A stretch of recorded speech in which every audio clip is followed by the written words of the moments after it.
New documents from the Senate Judiciary Committee reveal explosive allegations. The FBI shut down an investigation into a plot by the Chinese Communist Party interfering with the 2020 elections because, quote, it would have contradicted former FBI Director Christopher Wray's congressional testimony. This all stems from internal FBI documents that allege the Chinese government produced tens of thousands of fake driver's licenses and manufactured mail-in votes for Joe Biden in the 2020 presidential election. Joining us this morning to discuss is former FBI Special Agent in Charge, Jody Weiss. Good morning to you, Jody. I know you spent 23 years with the Bureau. The allegation is that the Deputy Assistant Director in the Counterintelligence Division made the decision to kill this investigation because it could have contradicted the director's testimony to Congress. What did you make of this? I'm absolutely shocked, Jan. I mean, never would I have expected this. The FBI has to be committed to follow the truth, regardless of where that path may go. And you think about it, an intelligence information report, that's raw, uncorroborated information, but that's why you investigate them. It has to be run down. And this was an explosive lead.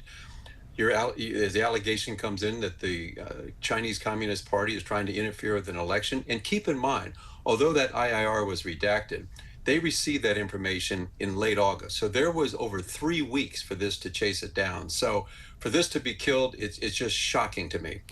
When you were in the FBI, irregardless of the probability when you receive intel, when you receive information like this, what is the metric used in chasing down a lead?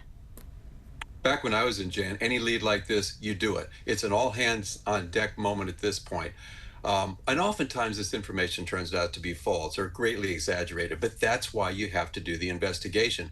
I used to always joke when I was the SAC in Philadelphia was if we got a lead that Osama bin Laden was at the Ben Franklin Bridge, we would send agents out to check it out, knowing that the probability of that was literally zero. But for this to be killed because it may contradict what the director testified to is just impossible for me to understand. It might very well have supported what he testified to, because it may have turned out to be nothing, but to not run it down is unbelievable to me. That's the part that I think a lot of lawmakers have an issue with, because it could have corroborated to his testimony if it had been investigated. So what is the recourse into something like this? Shouldn't this still be investigated? I mean, who's being held accountable for this?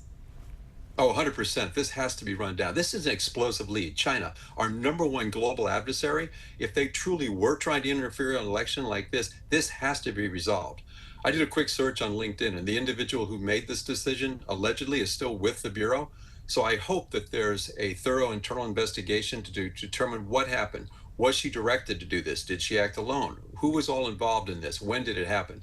Because, Jan, it comes down to this. America has to have the trust and confidence in the FBI to handle leads like this. And what it tells me, during the Christopher Wray, James Comey era, the FBI leadership had far too many political hacks throughout it, and that has to be resolved. And that's why I'm happy Bongino and Patel are there, because they're outsiders. They can come in and take a look, and there's no bias. They can go in and look at something like this and change it, and it has to change. This can't happen again. Right. Is there a possibility there is an investigation we don't know about?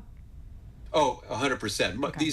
These investigations should be private, but I think at some point it's going to have to be transparency, and they're going to have to announce what happens. But yeah, I would like to think this has been going on as we're speaking. Interesting. Retired Special Agent in Charge and former Chicago Police Superintendent Jody Weiss, we appreciate your time with us this morning. Thank you.